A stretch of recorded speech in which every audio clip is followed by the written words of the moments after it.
जी बिहार झारखंड खबर झारखंड का वक्त है और मैं हूं आपके साथ राहुल सन्ना। झारखंड की खबरों का रुख करेंगे, लेकिन उससे पहले पटना से हमारे साथ बिहार के डिप्टी सीएम विजय कुमार सिन्हा जुड़ रहे हैं। उनसे एक्सक्लूसिव बातचीत करेंगे हमारे resident editor Swapnil Sonal. Swapnil ji, over to you. शुक्रिया राहुल। मेरे साथ राज्य के उप मुख्यमंत्री विजय सिन्हा मौजूद हैं। मेरा पहला सवाल, बिहार में इन दिनों राजनीति एक अलग दिशा में जा रही है। 8 तारीख को एक तस्वीर पोस्ट होती है, एक चॉपर में हेलीकॉप्टर के अंदर मुकेश सहनी और तेजस्वी की मछली खाते हुए और बताते हुए कौन सी मछली है। कल रात एक वीडियो आता है संतरा खाते हुए कि अब इससे खाने से मिर्ची क्यों लग रही भाजपा वालों को। नहीं, देखिए, वो 9 तारीख को सोशल मीडिया पर आया है। 9 तारीख को नवरात्रा शुरू है और सनातन के संतानों को हतोत्साहित, डिमोरलाइज, लज्जित करने की मानसिकता, तुष्टीकरण की राजनीति पर हमने अपना बयान दिया था। और मैं साफ शब्दों में कह रहा हूं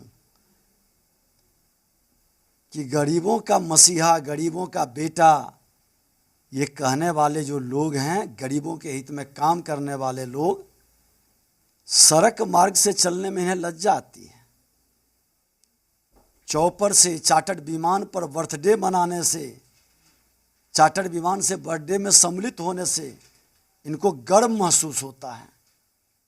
अरे ये वही लोग हैं जो बिहार को, भविष्य को संभालने की बात करते हैं। ऐसे मानसिकता और ऐसे विचारधारा के लोग, ये जनता की गाढ़ी कमाई लूट कर सोने के चम्मच लेकर जन्म लेने वाले लोग बिहार के हितैषी कभी नहीं हो सकते। कभी मछली दिखाएंगे, कभी ये नारंगी दिखाएंगे। रंग भेद की मानसिकता, ये गुलामी की मानसिकता इनकी है। ये भाजपा का रंग है, ये जदयू का रंग है। धिक्कार है ऐसे मानसिकता को जो रंग भेद का, गुलामी की मानसिकता से ये उबर नहीं पाए हैं। अंग्रेज का ये मानसिकता रहता था, रंग भेद करता था गांधी जी के साथ। कब से ये रंग भाजपा का, कब से ये रंग राजद का, कब से ये रंग किसी अन्य पार्टी का। अरे सभी रंगों में सभी को आनंद आता है। सभी रंग प्रकृति का है, शक्ति का है। और उस रंग को वही पहचानता है जो भक्ति करता है, जो सेवा के भाव लेके चलता है, जो गरीबों के हित में काम करता है। दोनों नेता जब साथ में चौपर में चल रहे हैं तो उधर से बयान आता है, मुकेश और तेजस्वी की बात कर रहा हूं, उधर से बयान आता है कि पिछड़ा और अति पिछड़ा का बेटा अगर हेलीकॉप्टर में उड़ रहा है, मछली खा रहा है, आगे बढ़ रहा है, तो इससे भाजपा वालों को परेशानी क्या है? मैंने कहा कि खान पान पर मुझे कोई आपत्ति नहीं है। और बिहार में पहली बार पिछड़ा और अति पिछड़ा का बेटा नहीं, यहां तो आज लंबे समय से इन्हीं के पिताजी सत्ता में बैठे थे और चचा भी इन्हीं के थे और साथ में भी ये थे। तो क्या वो लोग किसी लायक नहीं थे? इनसे क्या उम्मीद की जा सकती है? 2 बार उप मुख्यमंत्री बने, दोनों बार उप मुख्यमंत्री के रूप में पथ निर्माण विभाग के अंदर इनकी कोई उपलब्धि है तो बता दें। एक भी बहाली इनके द्वारा उस विभाग के अंदर हुआ है तो वो बता दें। अरे साहब, लोगों को बरगलाने का, ठगने का कब तक खेल खेलिएगा? बिहार के भविष्य के साथ कब तक खिलवाड़ करिएगा? इतने लंबे पीरियड तक तो आप सत्ता में रहे। माननीय मुख्यमंत्री नीतीश कुमार जी के साथ भी 5 साल 6 साल का सत्ता का सुख भोग आपने किया और 15 साल आपके पिताजी सत्ता में रहे हैं। ये 20 साल 21 साल के सत्ता का आनंद उठाने वाले लोग जारी करेंगे अपना रिपोर्ट कार्ड। अपने पथ निर्माण विभाग, सबसे बड़ा विभाग था, इस विभाग के अंदर आपने क्या क्या किया है, खुला बहस करिए। और मैं निकाल भी रहा हूं, जब से 2000 से 5 से एनडीए की सरकार बनी है, किस पीरियड में क्या काम हुआ है और आपके पीरियड में क्या काम हुआ है, बाकी लोगों के समय में कितनी कार्रवाई हुई और आपके पीरियड में कार्रवाई क्यों रुक गई भ्रष्ट लोगों पर, है जवाब इनके पास। चलिए 2 छोटे छोटे सवाल लूंगा बस। उसके बाद वाइंड अप करूंगा। सवाल यह है कि मीसा भारती ने जिस तर्ज पे बयान दिया है कि अगर INDIA ब्लॉक की सरकार आती है तो तमाम कार्रवाइयां होंगी, कैसे देखते हैं?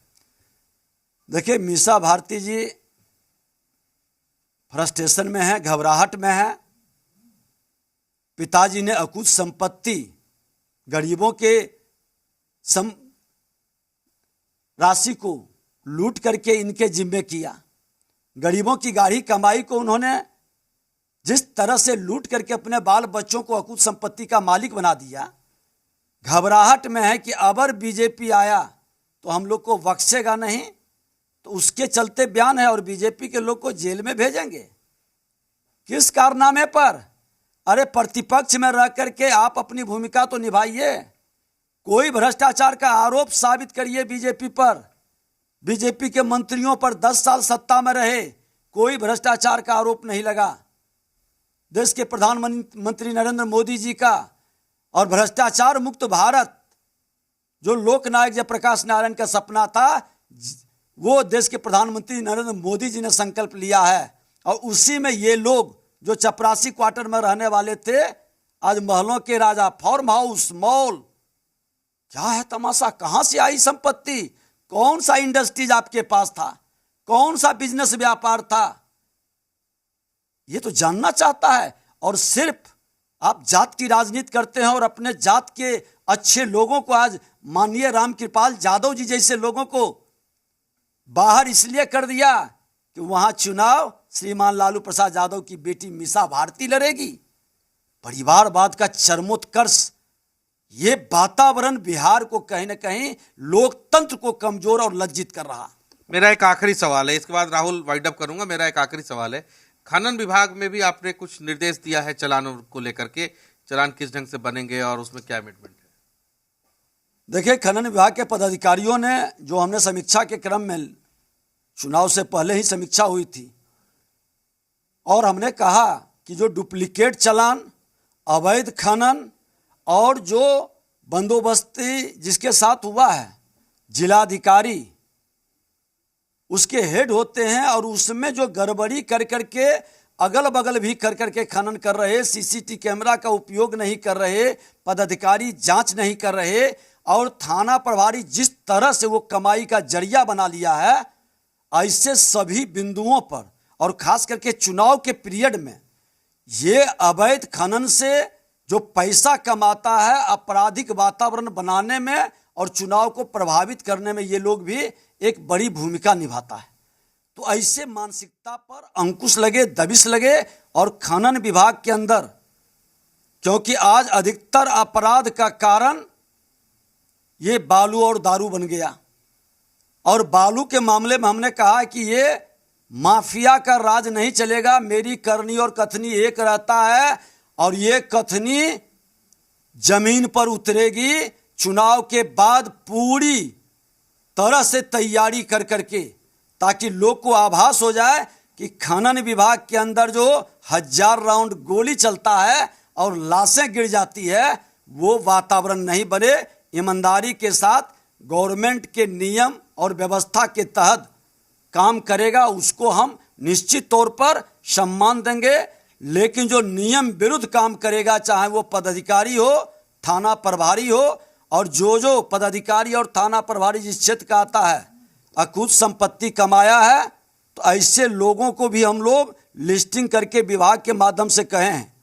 कुछ शिकायतें की है कि हम लोग भेजते हैं खनन विभाग का बना के, तो वो सिर्फ खाना पूर्ति कर करके कोर्ट में केस भेज देता है, तुरंत जमानत हो जाती है, फाइन भी नहीं लग पाता।